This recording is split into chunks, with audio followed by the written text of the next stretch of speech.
ऐसी गौसे आजम की पुप्पी सूखा पड़ गया, बारिश नहीं हो रही थी, लोग आगे बोले बारिश नहीं हो रही, दुआ कर दें। सिर्फ झाड़ू लगाई आंगन में, कहा मौला झाड़ू मैंने लगा दिए, छिड़काव तू कर दे, बस इतना जुबान से निकलना था, फौरन मूसलाधार बारिश होने लगी। ऐसे गुलशन में जो फूल खिला, उसी फूल को दुनिया कुतुब रब्बानी के नाम से जानती है, महबूब सुबहानी के नाम से जानती है, शहबाज लामकानी के नाम से जानती है। उसी फूल को दुनिया सैयदुल अस्याद कहती है, उसी फूल को दुनिया जय्यदुल अजियाद कहती है, उसी फूल को दुनिया कुतुब रब्बानी गौसे आजम के नाम से जानती है।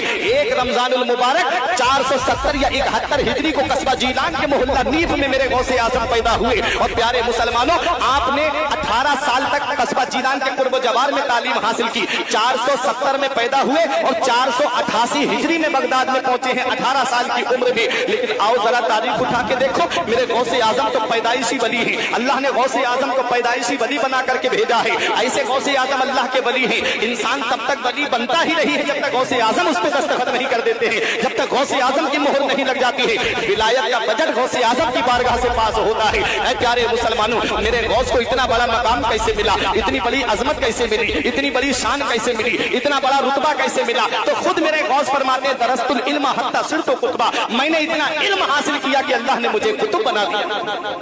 पता चला सरदारी इल्म से मिलती है, बुलंद रुतबा इल्म से मिलता है, बुलंद मकाम इल्म से मिलता है, बुलंद शान इल्म से मिलती है। आज हमने विलायत को जिहालत से जोड़ दिया है। जिस पीर के हाथ में कई कई अंगूठियां हो, हम समझते हैं बहुत बड़ा पीर है। अगर उसके गले में मालाएं पड़ी हो, हम समझते हैं बहुत बड़ा पीर है। नमाज एक वक्त की नहीं पढ़ता। एक पीर से हमने पूछा, पीर साहब जुमे की नमाज मस्जिद में सब पढ़ने गए थे और जो आपके मुरीद है वो भी जुमा पढ़ने गए और आप यहाँ घर पे लेटे रहे, आप यहाँ क्या कर रहे हो? कहा मौलाना नमाज तो हमने पढ़ी लेकिन तुमको नजर नहीं आई। अल्लाह अकबर। हमने कहा गौसे आजम नमाज पढ़ते सामने दिखते थे, गरीब नवाज नमाज पढ़ते सामने दिखते थे, आला हजरत नमाज पढ़ते सामने दिखते थे, तुम इनसे बड़े वली बन गए कि तुम गायबाना नमाज पढ़ रहे हो। याद रखो, ऐसा पीर अलग कब्र में पिट रहा होगा और उसके मानने वाले अलग कब्र में पिट रहे होंगे। जो खुद नहीं बचा सकता वो तुमको क्या बचाएगा? पीर वही होता है जो शरीयत पे चलने वाला हो, पीर वही होता है जो शरीयत पे अमल करने वाला हो, पीर वही होता है जो नबी के फरमान पे खुद भी अमल करे और दूसरों को भी अमल का हुक्म देता रहे। पीर वही वो नहीं होता जो तुम्हें बिरादरी में बांट दे, पीर वो नहीं होता जो तुम्हें टुकड़ियों में बांट दे,